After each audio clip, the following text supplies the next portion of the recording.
O podcast que você ouve agora é uma produção da Central 3.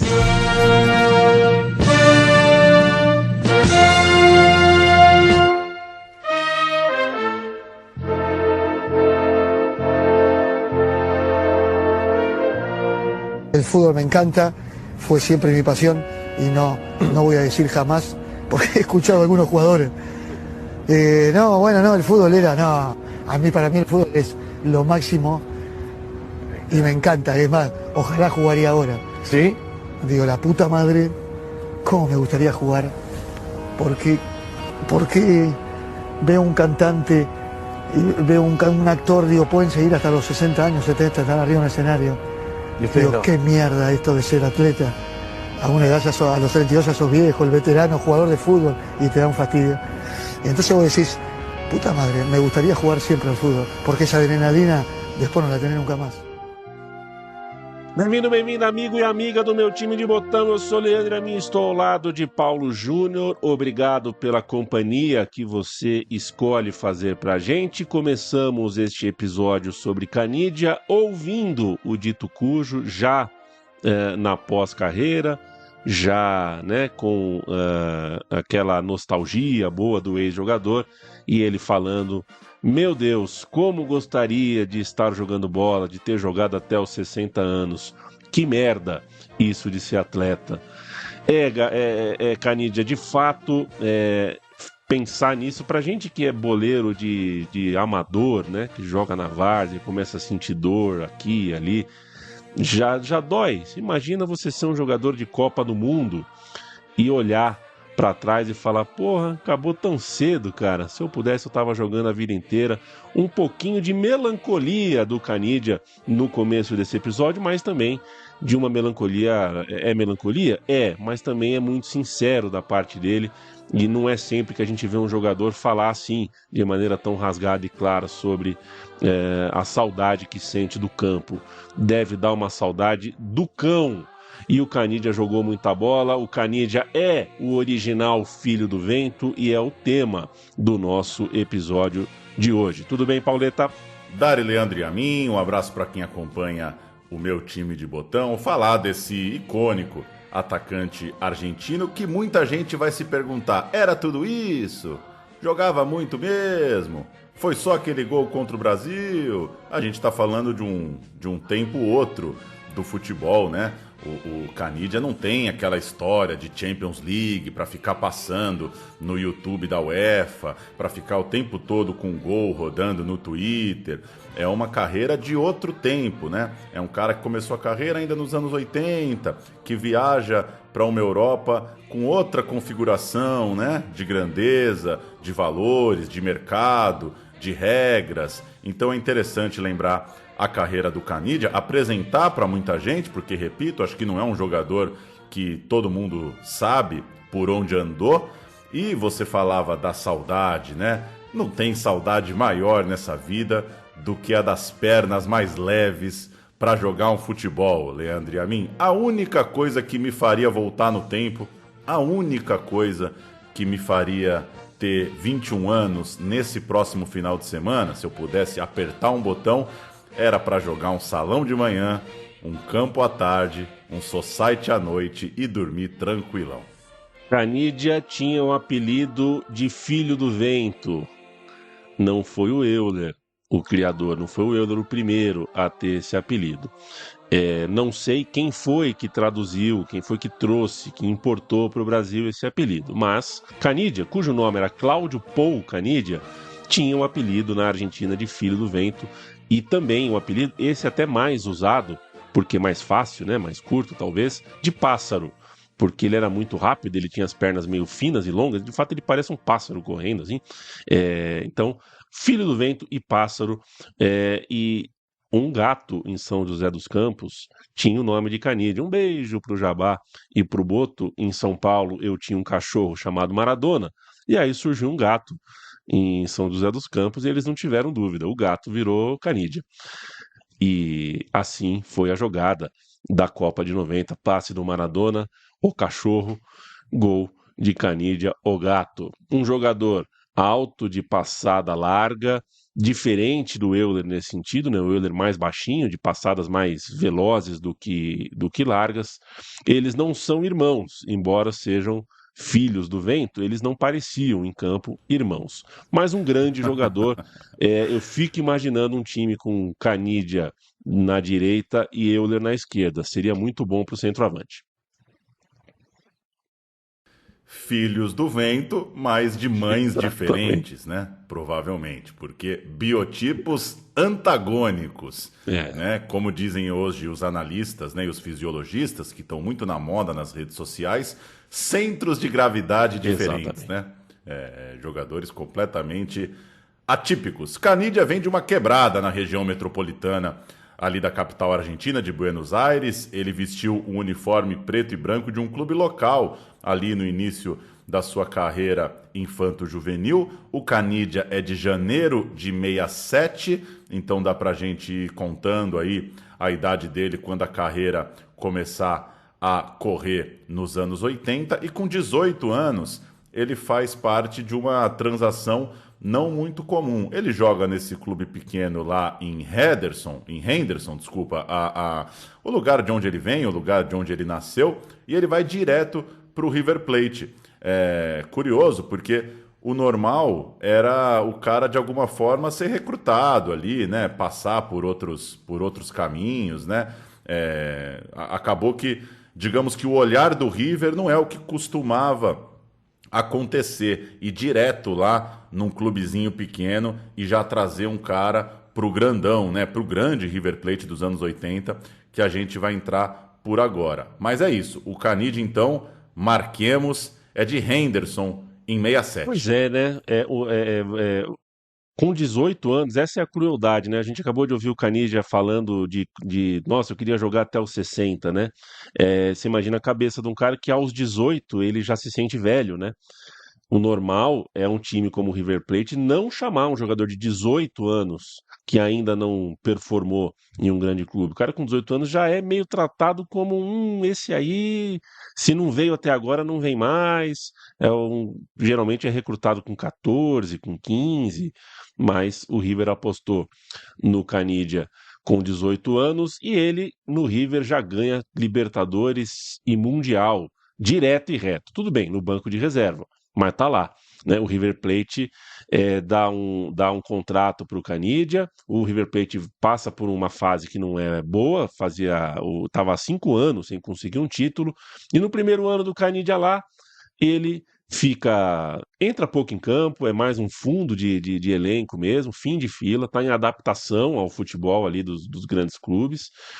E a temporada 85-86 é maravilhosa. Os 12 primeiros meses do Canidia terminam com título, né? O time de 86 do River Plate é histórico, é um time que leva primeiro o campeonato, a Taça Libertadores, e no fim do ano vence o campeonato mundial lá no Japão.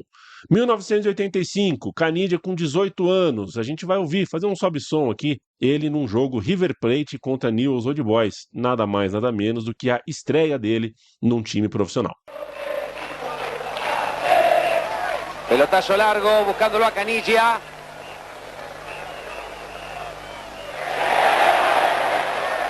Canidia hacia atrás para Alfaro. Morresi, sigue Morresi. Se adelanta Canidia, posición adelantada.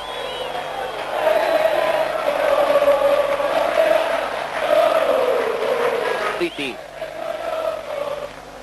Va para Canidia. Salió jugando Macat.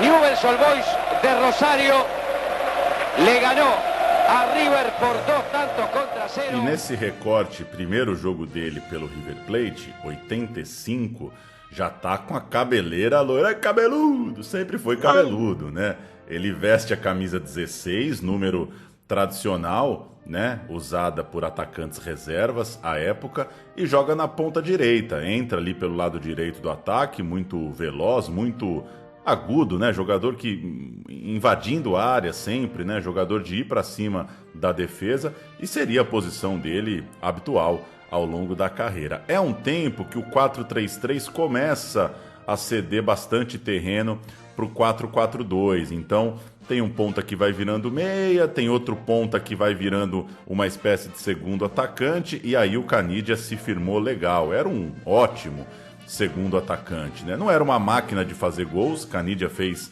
147 gols na carreira, mas era um jogador móvel, era um jogador veloz e era um jogador sempre descrito, né? Você vai sempre ver relatos lembrando que ele era muito impetuoso, muito destemido. É o cara que vai para cima em todas, é o cara que compra a briga do time. Na prática, é o cara que todo meia e todo centroavante é adorado por esses caras, né? Porque é o ponta que quebra teu galho, que corre em todas pra você, que incomoda o zagueiro, que compra a briga. Acho que destemido é de ótimo tamanho pra lembrar do Caniggia.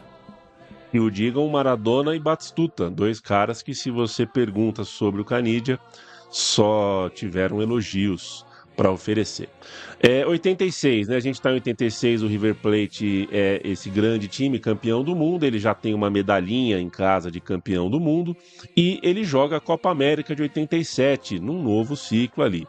Ele se mostrou, como ele não entrou em campo em 86 pelo River, dá para falar que pelo menos pé quente ele era, né? Agora, o River histórico, que tinha Caniggia no banco de reserva, viu em 86 e 87 o Caniggia, o filho do vento, entrar em campo. Ele jogou 26 jogos naquela temporada. Para falar a verdade, quase todos foram em 87. Né? O primeiro semestre dessa temporada, que é o segundo semestre de 86, ele continua entrando pouco. A partir de 87, o time ganha o Campeonato Mundial e aí tem o verão ali, né, fim de ano, aquela festa de título e tudo mais. E aí, nas trocas do elenco, o Caniggia dá um passinho à frente e passa a ser um cara que entra mais em campo. Ele marca os seus 3 primeiros gols nesse primeiro semestre de 87 e nesse mesmo período ele defende a Argentina Sub-19, também a Sub-23 e acaba indo muito bem com a seleção de base. Ele acaba sendo reconhecido ali como um prospecto acertado, né? O River Plate acertou em cheio. O cara começa a ganhar um espaço de maneira bem rápida mesmo, né? Foi tão acertada a contratação do River Plate que ele acaba sendo convocado para a Copa América de 87, mesmo sem ser um titular absoluto do River Plate.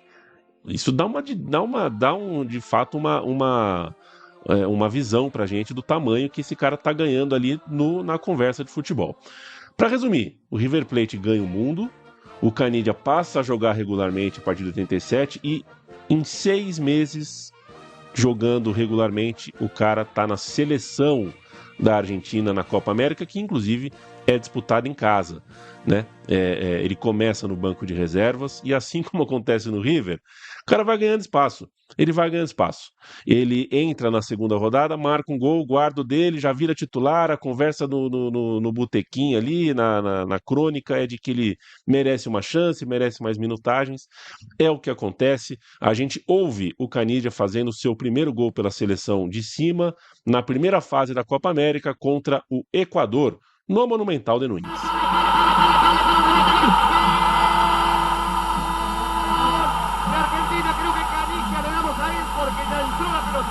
Caniggia, Argentina 1, Ecuador 0. Y lo vamos a poder comprobar. La pelota cabeceada por Caniggia, pega en un palo, pega en el otro, ya estaba adentro cuando la manotea el arquero. Caniggia de cabeza. Yo creo que completamente em casa o Caniggia, e começando a sua saga de muito carisma, de uma certa contribuição visual, estética para essa geração argentina, porque as pessoas gostavam do cara, né? Naquela Copa América, por exemplo, o Caniggia vira titular na semifinal, porque o público local, né, a torcida argentina, numa disputa em casa, não parava de pedir o cara no time. Ele dava uma brisa boa ali pro ataque, ele dava velocidade, ele tinha carisma, ele é o moleque pedindo passagem que todo torcedor tá louco para ver jogar. Ele começa, então, naquela Copa América, a exibir a sua personalidade, a silhueta, que seria a grande marca da sua carreira, que é ser o parceiro do Maradona na seleção. Não é pouca coisa, a gente está falando do Maradona que acabou com a Copa de 86 e o Canidia está então surgindo ali em 87. O Maradona gostava dele desde essa Copa América de 87. O Diego aprovava a titularidade do Canidia na reta final ali do campeonato, né? Ele entrando no time na semifinal, ainda que a Argentina tenha perdido o jogo. O Uruguai eliminou o time da casa lá dentro. Apita Elias Jacome. Final de jogo no Monumental de Núñez. Uruguai classificado para a final contra o Chile, derrotando a seleção da Argentina em Buenos Aires, 1-0.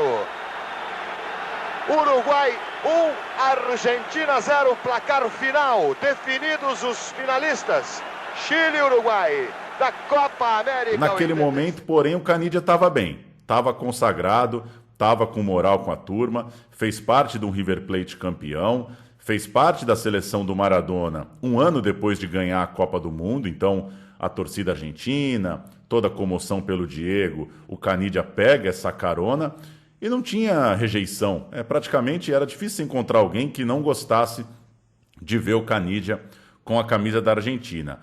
Para ser protagonista, ele não teria espaço, era o time do Diego, claro, mas ele conseguia ter o seu destaque, conseguia ser uma estrela daquele time, digamos assim, sem incomodar o grande astro, sem disputar espaço com o Diego. O River Plate, por óbvio, não conseguiu segurar por mais de um ano um jogador com esse perfil. Ele ainda joga no Campeonato Argentino 8-7, 8-8, mas faz o caminho natural, vai jogar na Itália, vai jogar onde os grandes jogadores do mundo estão jogando, vai jogar onde está jogando Maradona.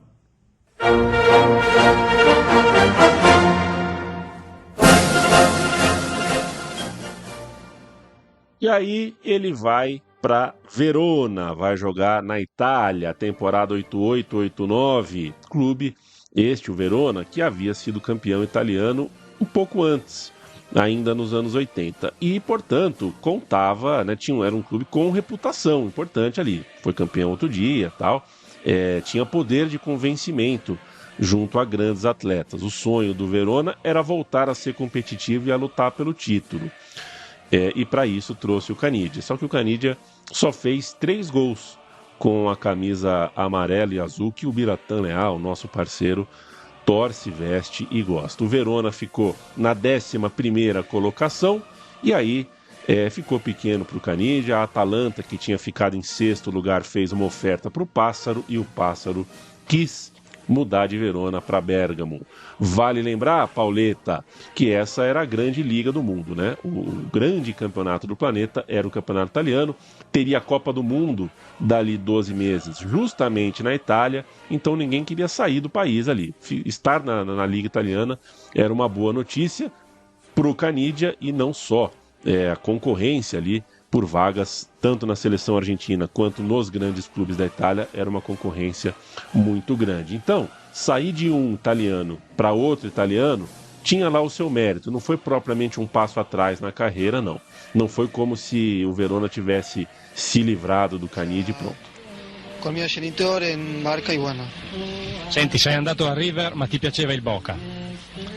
I colori del Boca? Sì, quando giocava in Henderson, no?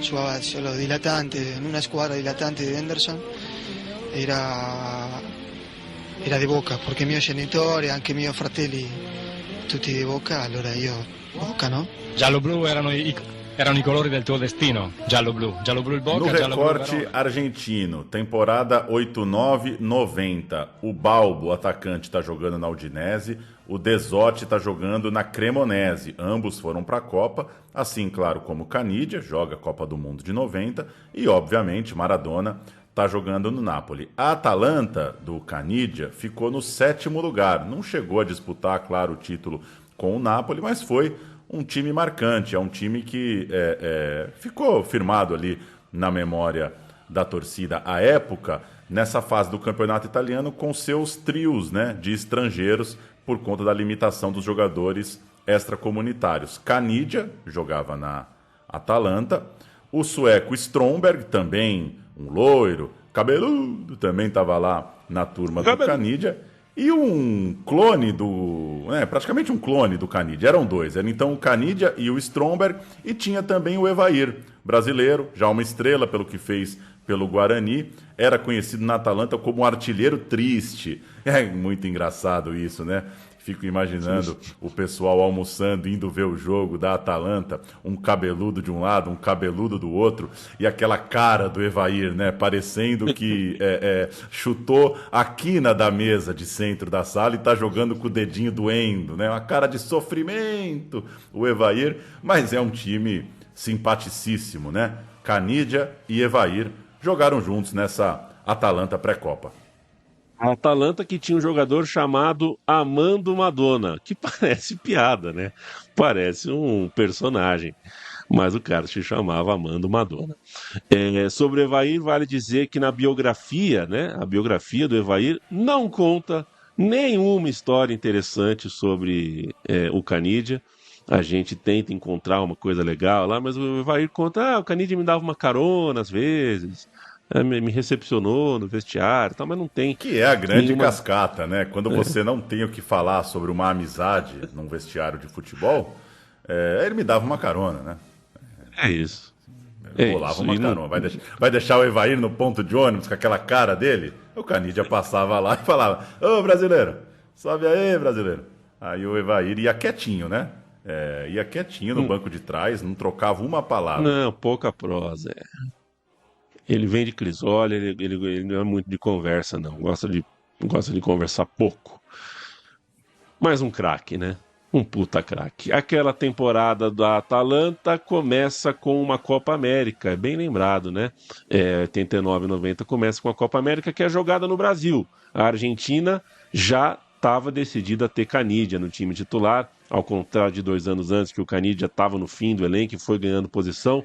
Em 89 já começa ali com o Canidia com camisa de 1-11 ele mesmo, e a Argentina toma, no fim das contas, um totó do Brasil no Maracanã. Copa América estética maravilhosa essa de 89, e a gente ouve um pouquinho do começo da transmissão de Argentina e Chile, de tarde, calor do cacete, no Serra Dourada, a TV argentina espinafrando o calor, o público, o país e o mundo. Vamos ouvir. Bueno, ya tenemos imágenes del satélite para el partido Chile-Argentina. Acá en el estudio hay cambios en el equipo. En los relatos sale Abraham Dueñas y entra Milton Millas. Y en los comentarios sale Néstor Isela y entra don Julio Martínez. Buenas tardes, don Julio. Buenas tardes, estimados amigos.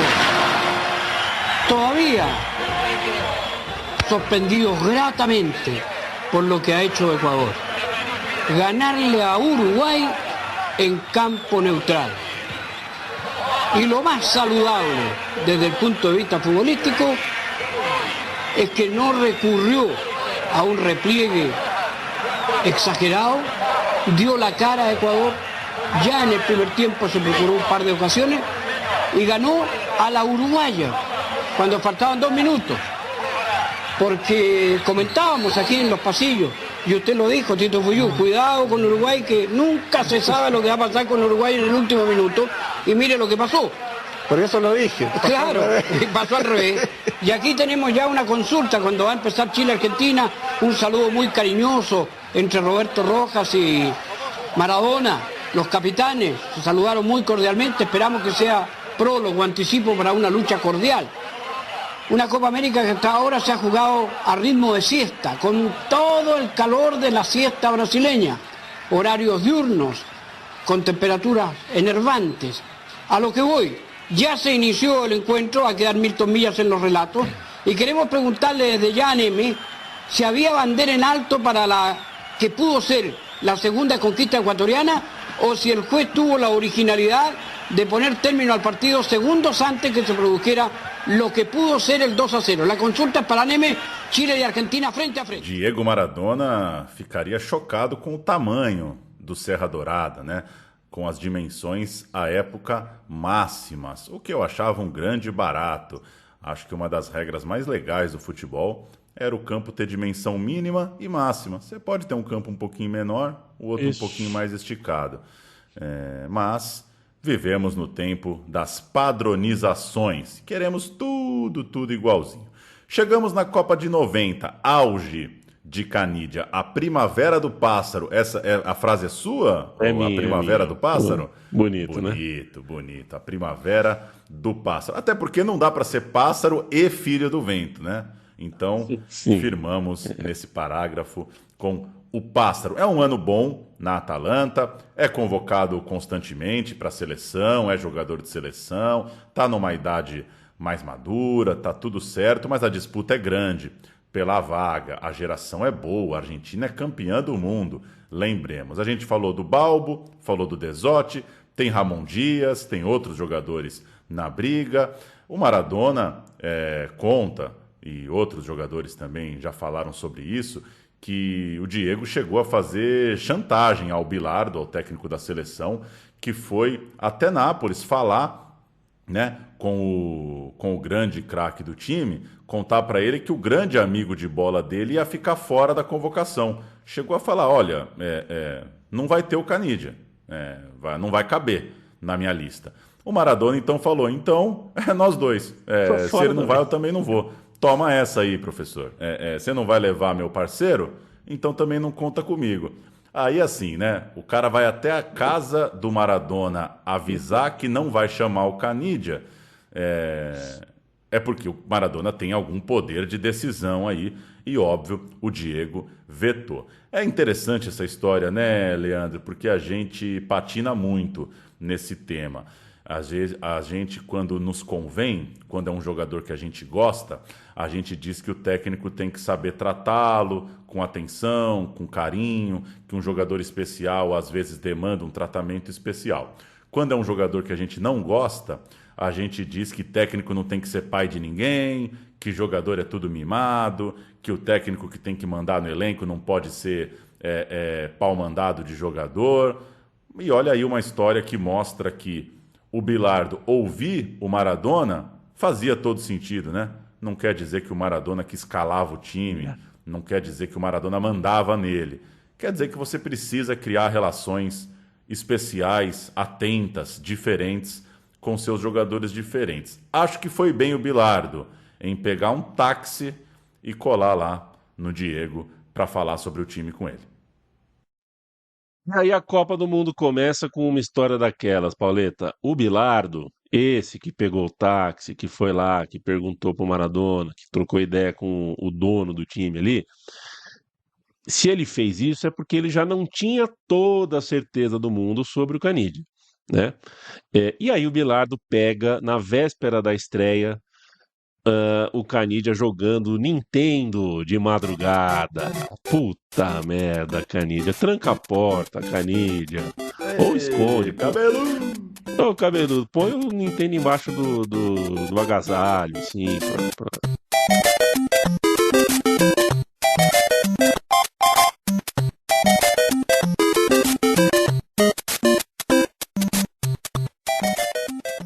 O Bilardo era contra videogames, ou especificamente contra o Nintendo. Não sei muito bem se o problema dele era com o Mario Bros especificamente, ou sobre consoles em geral. O fato é que a insônia com o Mario Bros do Canidia, tinha mais jogador, acho que tinha um outro jogador junto do Canidia, não foi perdoada pelo Bilardo. É o fim da picada, mas é isso aí. O Canidia vai para o banco de reservas, ele joga a Copa com a camisa 8, então ele estava pronto para ser titular, mas começa no banco. O Balbo foi escalado para o time titular, foi para o ataque, deu merda, né? Argentina 0, Camarões 1, o jogo em Milão, abertura da Copa de 90, e Camarões viria a ser um destaque daquele Mundial, mas até então era uma zebra. E o Canidia entrou no segundo tempo, jogou muito bem, mudou o astral do jogo, tomou inclusive um dos maiores pontapés da história da Copa do Mundo, porque é uma jogada em velocidade que ele sai de uma falta, sai da segunda, ele não consegue escapar da terceira, parece uma colisão de um caminhão com um pássaro mesmo. Cartão vermelho para o defensor de Camarões. Cameroon had a very simple tactic for progression to the quarterfinals in 1990. Stop Claudio Canidia. And it's a tactic they employed with total dedication.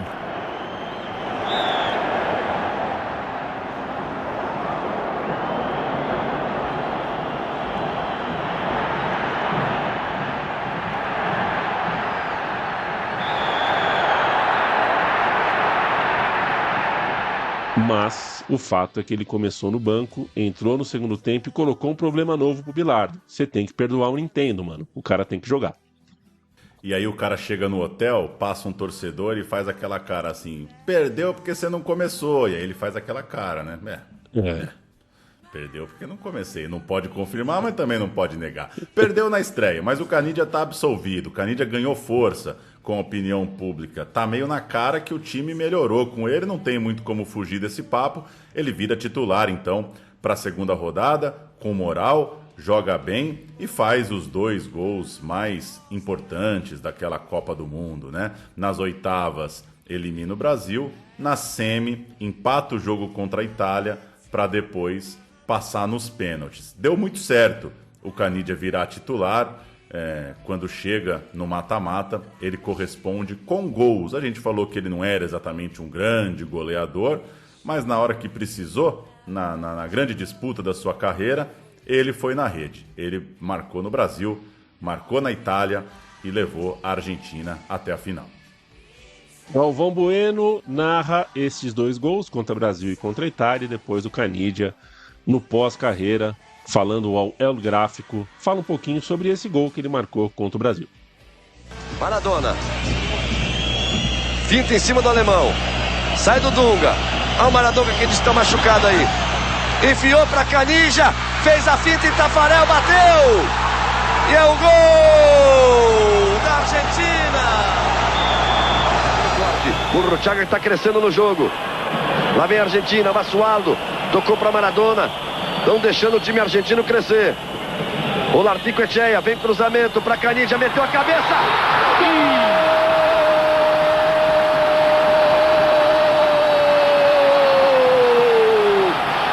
Da Argentina. Caniggia. Eu dizia, estão deixando o time argentino crescer. O Zenga finalmente tomou o gol na Copa. Basualdo se... mitad de campo, no lo puede parar. Creo que el primero es Alemán, o que después se lo acusó de que no le había querido entrar porque es compañero de la Nápoles. Y todo esto yo creo que igual no puede, porque, a ver, Dunga se le tira a los pies, pero Diego tenía un balance increíble. Diego, uno de los jugadores que vi, el jugador que vi incluso de todo el talento que tenía y de todas las cualidades físicas y técnicas que tenía, esa era una que era muy difícil, centro de gravedad muy bajo, fuerte de piernas, era muy difícil desequilibrarlo. Y bueno, Dunga lo quiere voltear, no puede, cae Dunga, pero él no cae. Después el tercero viene de 20 metros, más o menos. Bueno, yo cuando lo veo venir para este lado, para el lado mío, digo, bueno, veo todas las camisetas brasileras, el tipo que lo está haciendo, digo, bueno, en ese momento lo pienso, digo, bueno, si me abro a la derecha, terminamos los 2 para allá porque nos están encerrando todos. Entonces ahí cuando decido ir a ese espacio, que no hay nadie, me encuentro, ya veo que estoy solo, entonces vengo un poquito frenando, también porque no quería quedar en offside. Entonces vengo mirando el último hombre. A medida que voy cruzando, voy como frenándome, digo, no va a ser cosa que quede en offside. Al mismo tiempo venía mirando a Diego, porque obviamente lo tengo que mirar, por si parte el pase. Y efectivamente el pase pasa. Podría haber quedado en la nada, pero pasó la pelota. E bueno, e aí o resto... Paulo Júnior, amigo e amiga do meu time de botão, o arco do Caniggia na Copa tem um problema gravíssimo, né? Ele tinha tudo para ser o cara da Copa, considerando que o Maradona estava machucado, que ele marcou, estava jogando, mas estava com dor, né? O Maradona estava longe de estar 100%, estava com o tornozelo machucado, jogando no sacrifício, e o Caniggia faz um gol contra o Brasil, faz um gol contra a Itália. A Copa podia ser a Copa dele, se ele decidisse a final. Acontece que ele tem um momento de ausência mental completa no meio da semifinal e ele mete a mão na bola. Uma jogada no meio de campo que não tinha nenhuma necessidade de nada, uma jogada banal. Ele mete a mão na bola, toma o cartão amarelo, é o segundo cartão dele e ele fica suspenso. Ele não joga a final da Copa do Mundo é uma doideira, né? A seleção da Argentina, que foi econômica na Copa do Mundo inteira, não era um time exuberante, um time muquirana, um time duro, precisava do Canidia. E um lance muito besta, muito banal, tirou do Canidia a possibilidade da gente estar falando aqui sobre um cara que teria sido, né? Se o Canidia joga a final da Copa e a Argentina ganha a Copa, provavelmente ele teria sido escolhido o melhor jogador da Copa do Mundo e seria o símbolo do tricampeonato argentino. Il destro a cercare Baggio, c'è il colpo di testa di Olarti, Coechea, poi il fallo di mano di Canigia, attenzione, anche Canigia viene ammonito. E anche Canigia era già stato ammonito in precedenza, ci sono 3 giocatori argentini che non potranno giocare la finale, quale che sia. Si tratta di Canigia, di Olarti, Coechea e di Giusti.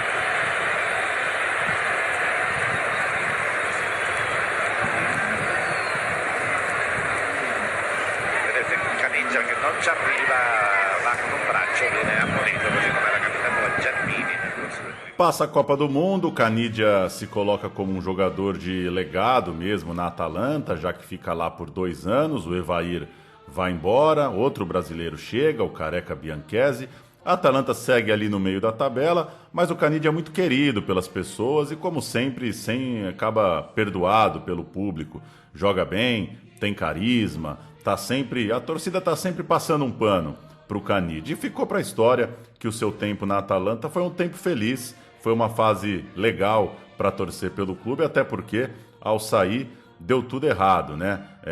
O Canidia falava italiano fluentemente, estava adaptado ao país, tinha moral, né, com seu clube anterior. A Roma foi lá e contratou o Canidia para chegar num time maior, na capital do país, mas pouco depois disso, né, logo que ele chegou na Roma, acabou caindo no doping.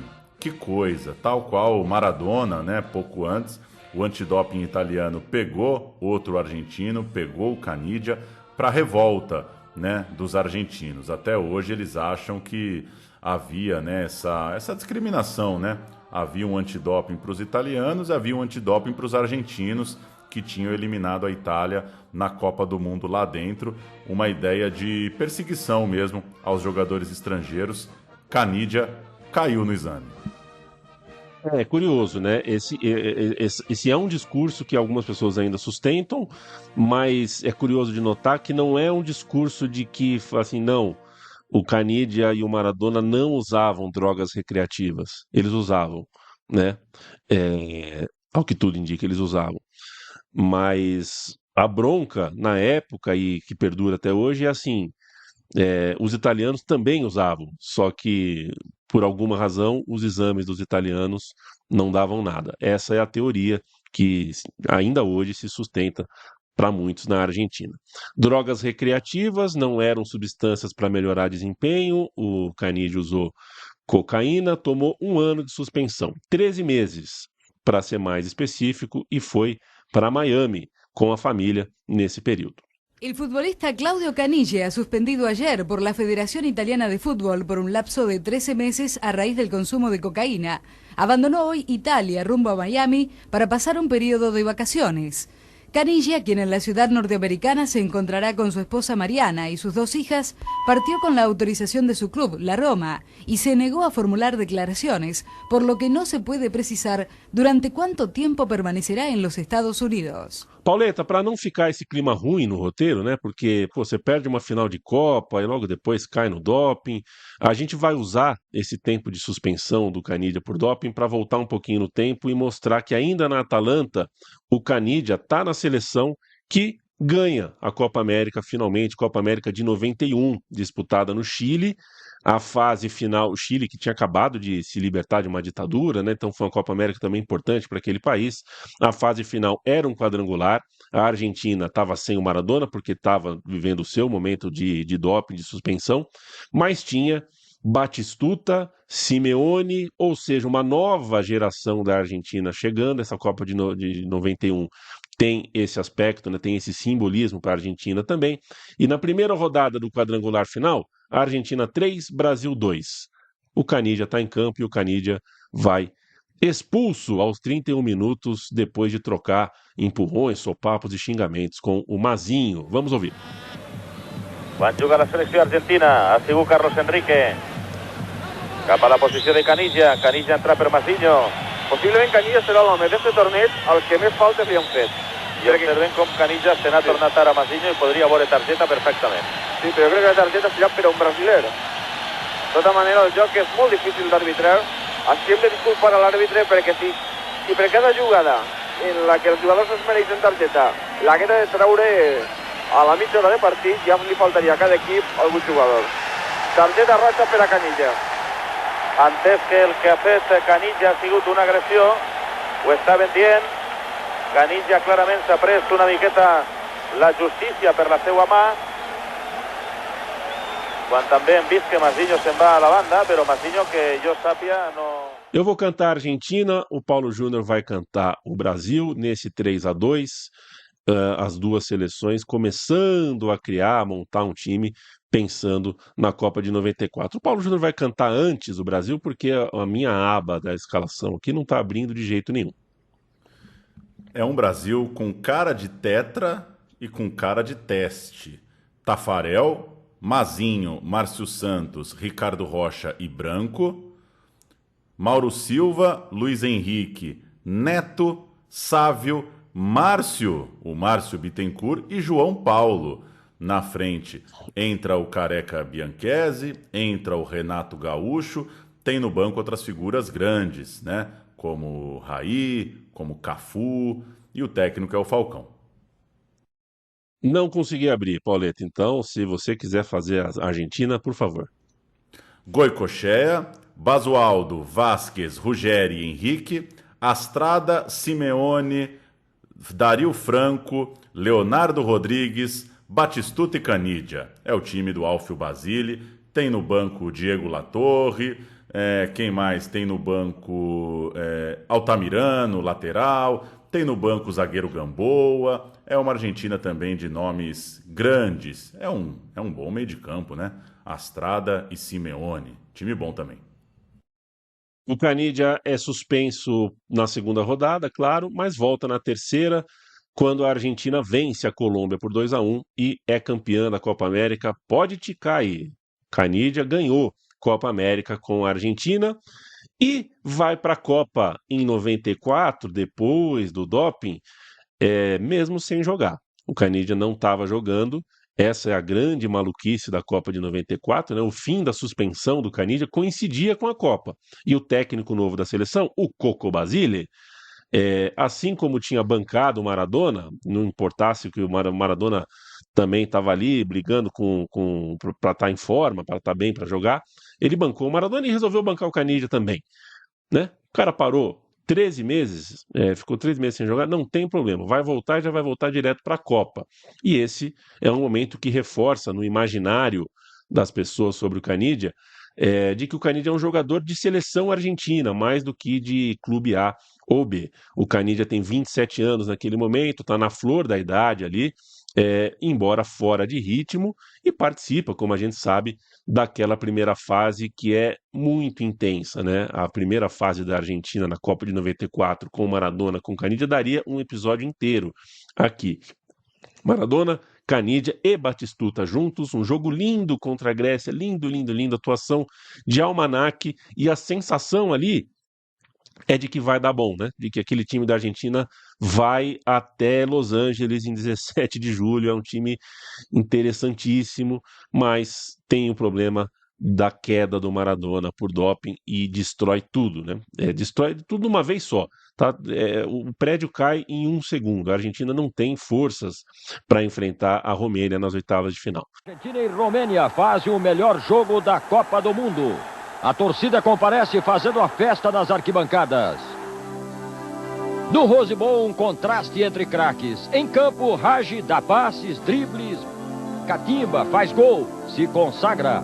E vendo o jogo sem poder ajudar a equipe argentina, Maradona chora. Naquela Copa, o Canidia marca 2 gols. Um deles faz parte de um folclore na Argentina, né?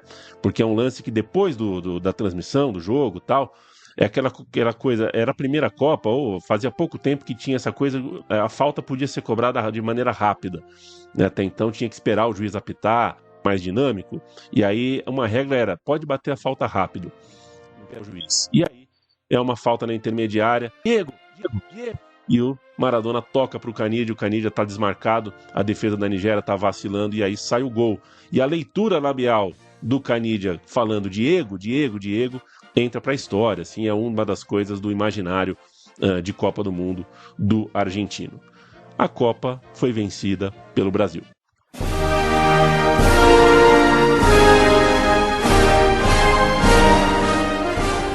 Vida nova para o nosso personagem. Falamos de Benfica. Passa a Copa de 94, passa o doping, o Canidia está sem clima lá na Itália e vai recomeçar a carreira de clubes em Portugal. Vai jogar no Benfica, fica uma temporada, faz 8 gols, não ganha o campeonato local porque deu Porto. Aquele Benfica é uma pena, o time para no terceiro lugar, mas tinha um ataque muito legal. Canidia e Edilson, o filho do vento e o capeta, o pássaro e o diabo. Não fez história. Na Argentina também tinha um movimento pegando fogo, porque o Boca Juniors estava com a Parmalat ali na pista, né? Tava ali de olho, tava vivendo uma bonança, uma chegada do investimento dos lactodólares da Parmalat e planejou montar um time com Maradona e Canidia.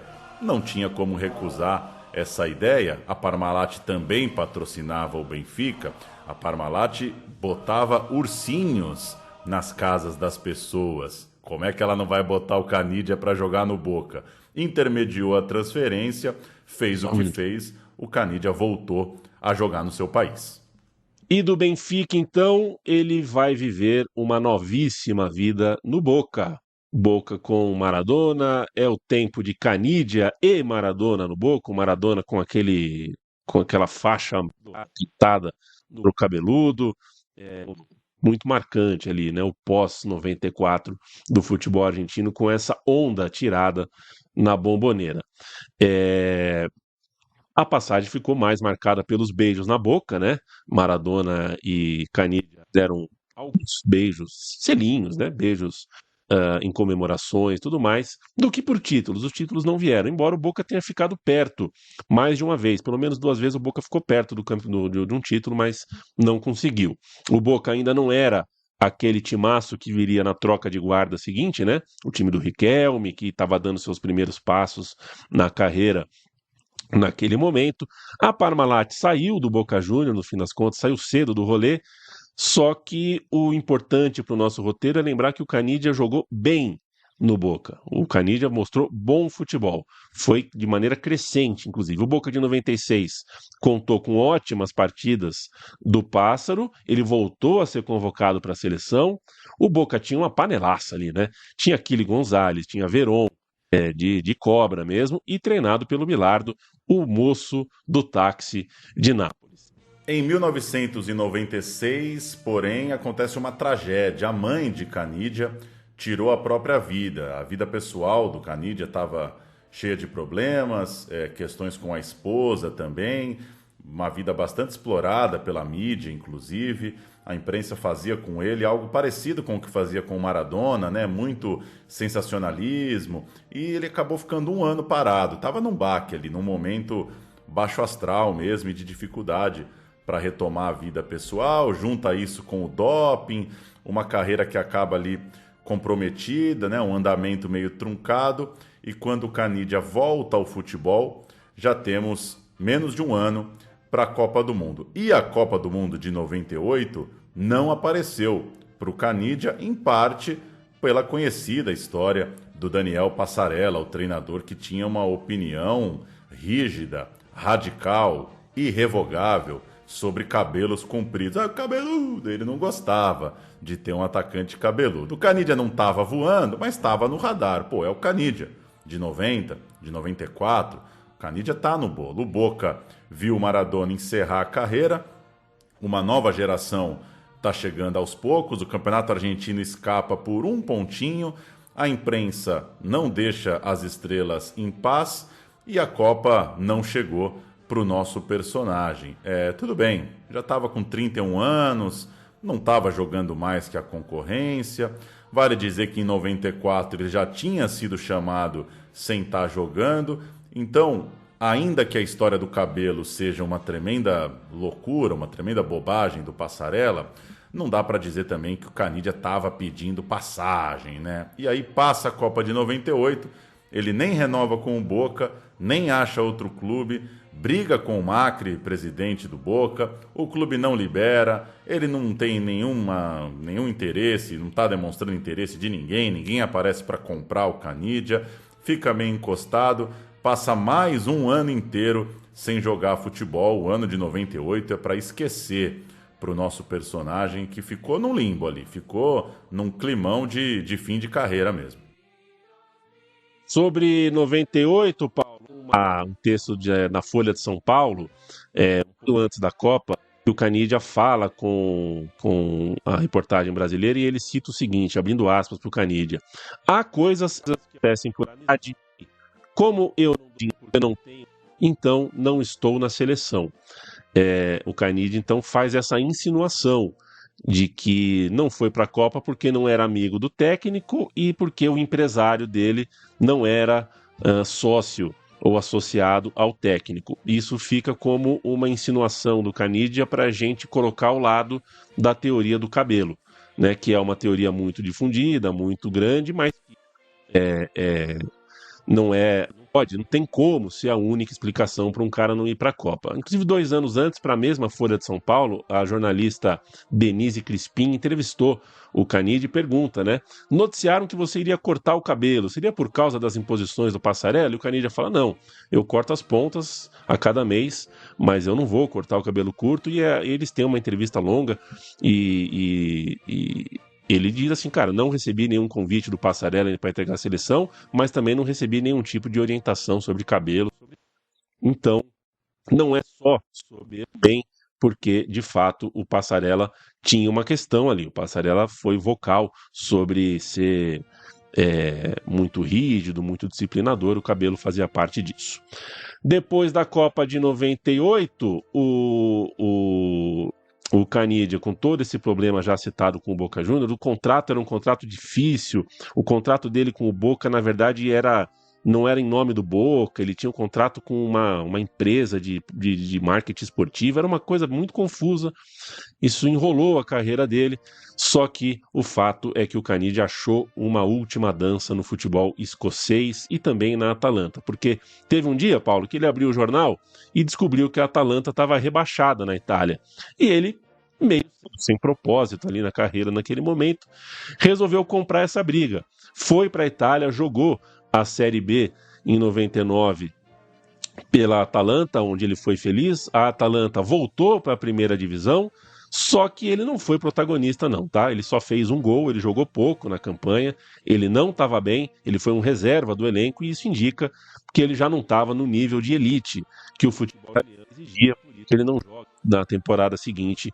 pela Atalanta na primeira divisão. E aí ele encontra a Escócia na sua vida. Ele vai jogar no futebol escocês, primeiro no Dundee United, depois no Glasgow Rangers, e ali sim, o Caniggia consegue tirar uma onda. Na verdade, ele tira uma baita de uma onda, né? Porque o Marcelo Bielsa, técnico da seleção argentina, tá de olho, tá vendo o cara, e o cara entrou no radar de novo para a seleção numa reviravolta bastante surpreendente. E é uma vida muito louca, né? Porque numa Copa você vai sem jogar, na outra o cara reclama do teu cabelo e na outra um maluco te banca, já coroa.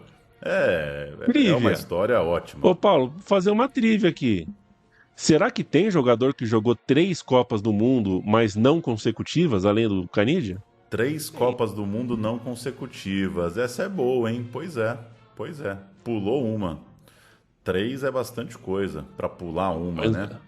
Talvez só por lesão, né? Só se o cara foi cortado. Mas é isso. Ele chega a 2002 jogando no Glasgow Rangers, time respeitável, e eu ali, adolescente, molecão, achando aquilo doideira pura, né? Do nada o Caniggia tá no Rangers.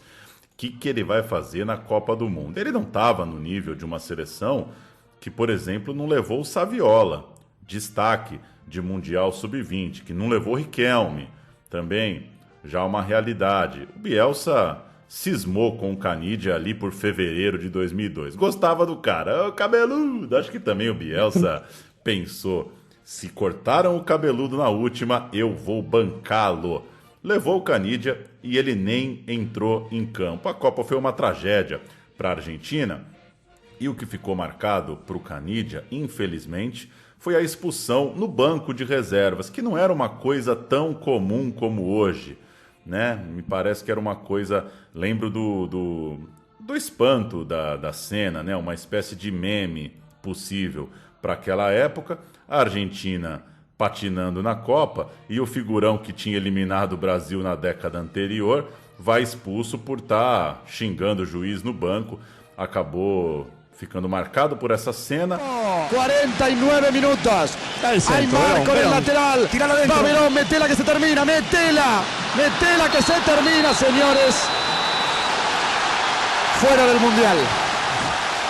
Sin palabras. En el mejor partido de la Argentina, porque realmente hicieron un esfuerzo grande, muy grande. Acabou também ficando marcada essa decisão esquisita, né, do Bielsa naquela Copa, de levar um jogador que não estava no seu melhor momento e de ter uma seleção que negou fogo no seu principal momento. A Argentina vinha num momento brilhante de geração, de bola jogada, de confiança, e na Copa do Mundo nada deu certo. Acho que não é exagero dizer que a cena mais marcante da Argentina nessa Copa é, de fato, o vermelho para o Caniggia. Fica um clima ali meio de fim de feira da campanha. E o Caniggia sempre muito querido, sempre muito, né, desde o começo da carreira, como a gente citou, alguém que o público gosta, a banca, acabou virando a face... acaba sendo injusto com ele, né? Porque as pessoas se voltaram contra ele na hora de mostrar revolta, por exemplo. Cara, como é que uma seleção da Argentina em 2002 não tem o Riquelme e tem o Caniggia? O Caniggia não tem nada com isso. O Caniggia não pediu para jogar a Copa, né? O Caniggia foi convocado. Mas ele acaba sendo o contraste de uma seleção que poderia ter jogadores em fase melhor.